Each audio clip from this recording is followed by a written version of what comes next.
Hey, what's up mga kabowlers, maligayang pagbabalik sa aking channel. Halina't pag-usapan natin ang balita patungkol sa pag-trade ng Dallas sa mga superstar nila at ang balita patungkol sa lumabas na trade ni Anthony Davis sa GSW. Tara na at pag-usapan natin yan dito sa Basketball Hotshots.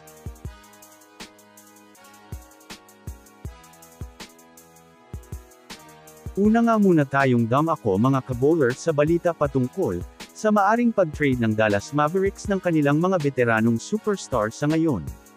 Well, matapos nga pong tanggalin ng Dallas Mavericks si Nico Harrison ay ito na nga po ang simula mga kabowlers ng pagkakaroon ng Dallas Mavericks ng pagkakataon upang mabago ang kanilang kasalukuyang lineup sa pamamagitan ng pagtanggal nila sa mga player na hindi naman napapakinabangan sa ngayon.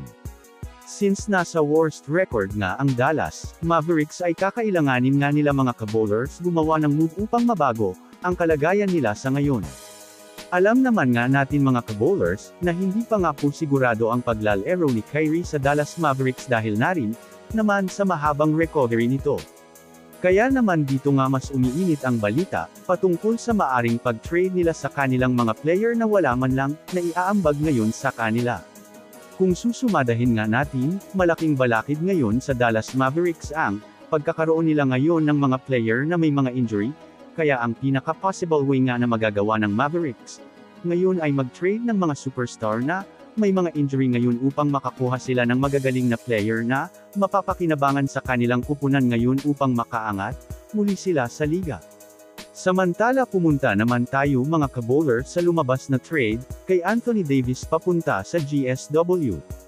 Kahit man nga po nagawang manalo ng Warriors kanina kontra sa San Antonio Spurs ay hindi pa rin nga po ibig sabihin nito na sapat na ang kanilang team na makipag-competition sa kampyonato.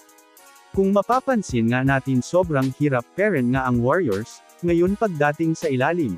Palagi pa rin nga silang na out-rebounded na masasabi nating isang malaking kahinaan pa rin nga ito para sa kanila lalo pat kung dumating sila sa puntong crucial tas magagaling na sentro pa ang kanilang makakatapat. Kaya naman sa ngayon, gumawa na nga ang ilan sa mga eksperto ng paraan upang magkaroon ng Warriors ng siguradong lineup na magdadala sa kanila sa kampyonato, yan nga ay ang pagkuha nila kay Anthony Davis. Base nga sa inilabas na trade proposal maaring ngang makuha ng Warriors si Davis sa pamamagitan ng pag-trade ng Warriors kay Al Horford, Jonathan Kuminga, at Brandon Podziemski. Kung susumadahin nga natin magiging win-win situation nga ito, lalo pat sobrang kailangan ng Dallas ngayon ng mga active player na maaring makatulong sa kanila, na may saldo sila sa ibaba ng standings. Kaya labas mga Warriors fans, ano sa tingin nyo? Ay comment nyo na yan sa ibaba. So yun lamang mga kabowlers, yan lang na muna ang pag-uusapan natin ngayon. Pindutin nyo na ang subscribe, and hit nyo na rin ang notification bell sa mga susunod na updates sa mundo ng basketball. Again, this is Basketball Hotshots. Thanks for watching.